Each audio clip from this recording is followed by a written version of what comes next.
Tetapi kata Abraham, ada pada mereka kesaksian Musa dan para nabi.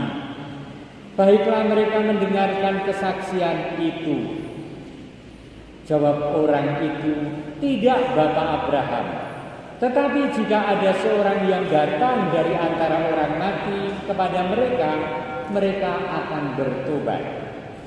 Kata Abraham kepadanya, jika mereka tidak mendengarkan kesaksian Musa dan para nabi, mereka tidak juga akan mau diyakinkan sekalipun oleh seorang yang bangkit dari antara orang mati. Demikianlah Injil Tuhan.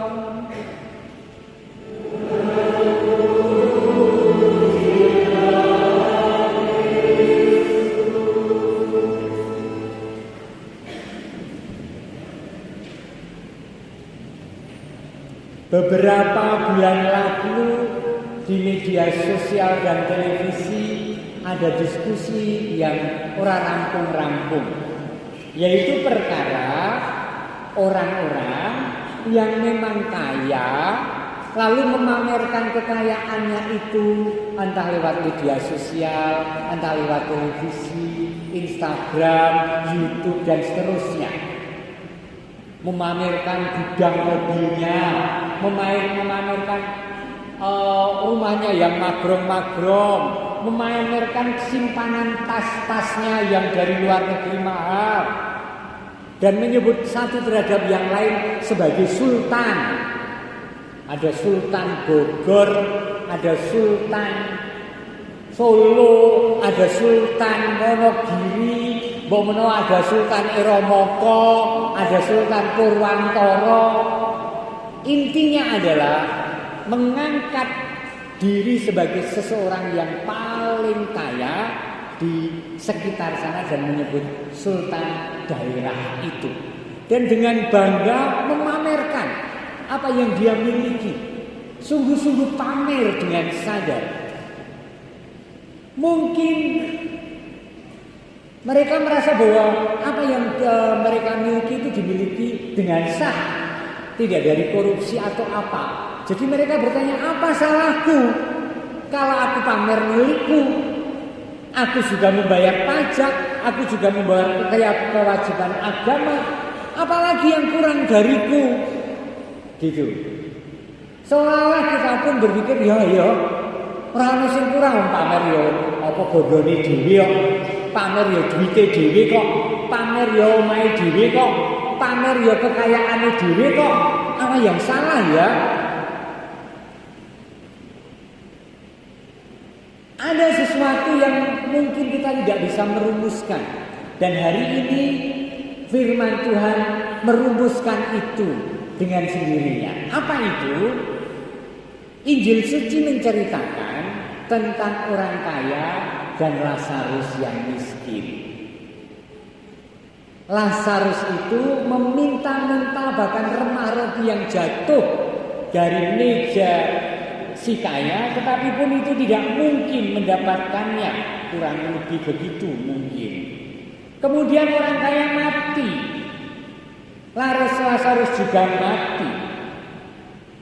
Lazarus tampak di pangkuan Bapak Abraham, sementara si kaya itu tampak kesakitan dan menderita di api neraka.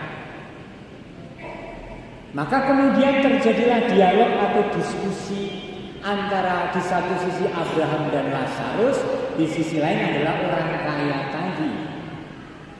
Orang kaya tadi meminta supaya Lazarus mencelupkan ujung jarinya ke dalam air untuk menyejukkan lidahnya, sebab sangat kesakitan dalam nyala api. Tetapi Abraham mengatakan, anakku, ingatlah engkau telah menerima segala yang baik semasa hidupmu, sementara Lazarus segala yang buruk. Lihat, ukurannya itu bukan telah melakukan kewajiban sehingga apapun aku sah untuk memperlakukan apa yang aku miliki. Wong itu hakku. Tetapi bahwa kalaupun kita sudah ini adalah hak kita untuk menjadi seperti ini, sementara orang lain membutuhkan bantuan kita dan sesungguhnya kita bisa membantunya untuk meringankan deritanya, dan itu tidak kita lakukan karena saya sudah memenuhi kewajiban, itu pun dosa, itu pun salah, itu pun keliru cara pandang iman kita. Dahsyat ya, dahsyat sekali, mulia sekali bahwa kita tidak hanya berhenti pada kewajiban agama atau kewajiban hidup bernegara, tetapi sejauh ada orang yang membutuhkan dan aku bisa membantu, tetapi aku tidak membantunya, ceritanya adalah orang kaya dan Lazarus jadinya. Saudara-saudara yang dikasihi oleh Tuhan, saya mengunjungi seorang sahabat. Lukisannya banyak, mobilnya juga macam-macam.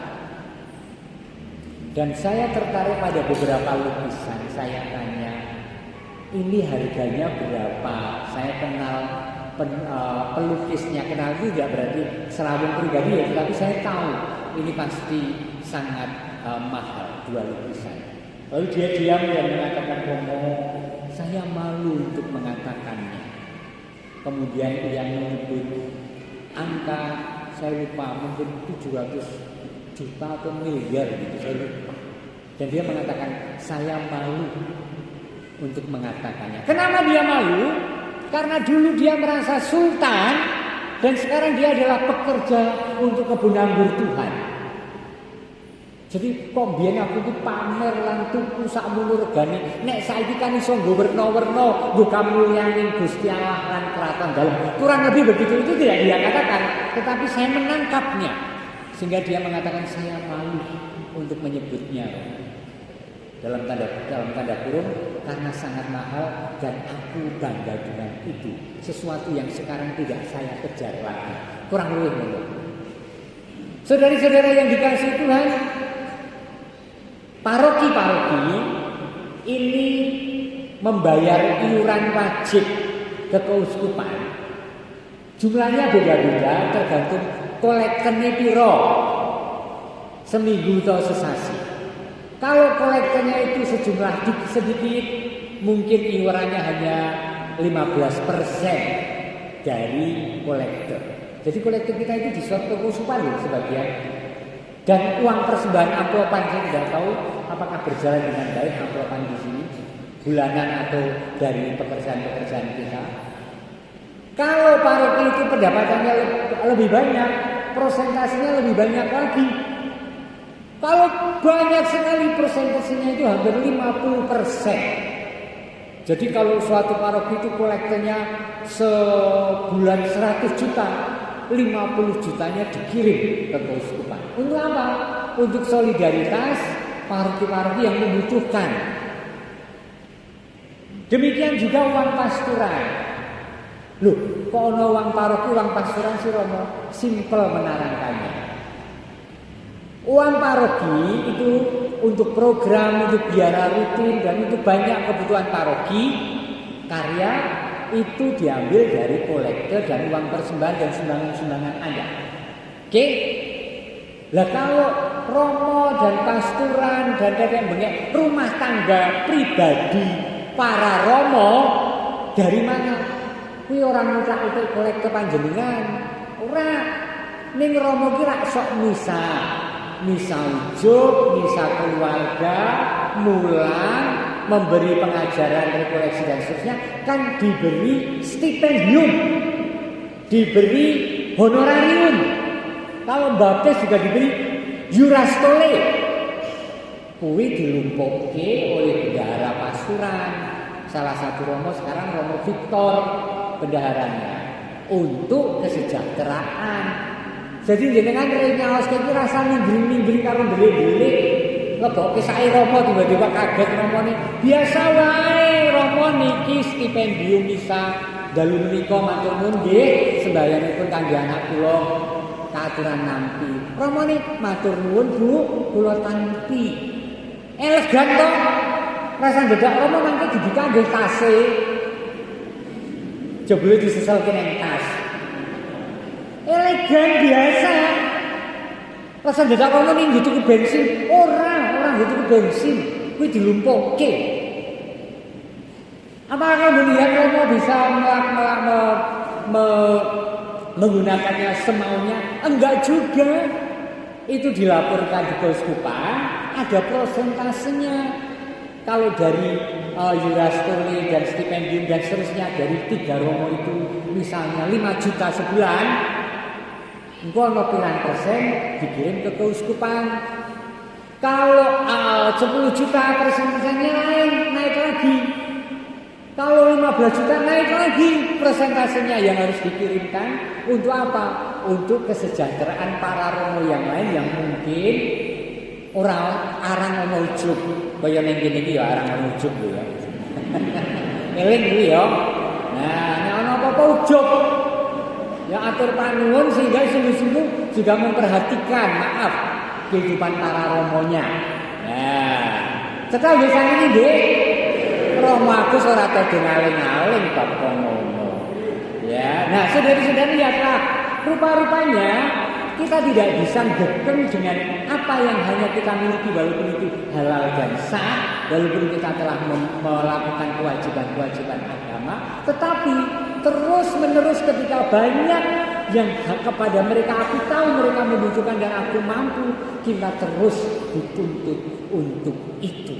Dan itu yang dibenarkan dalam kisah Lazarus dan orang kaya atau bacaan pertama yang menceritakan bahwa Yesus mengatakan celaka orang Israel yang melakukan banyak hal semau gue untuk kesenangannya pribadi, walaupun itu adalah barang dan uang yang sah, karena yang dituntut adalah mereka jauh dari keadaan menindas mereka yang miskin.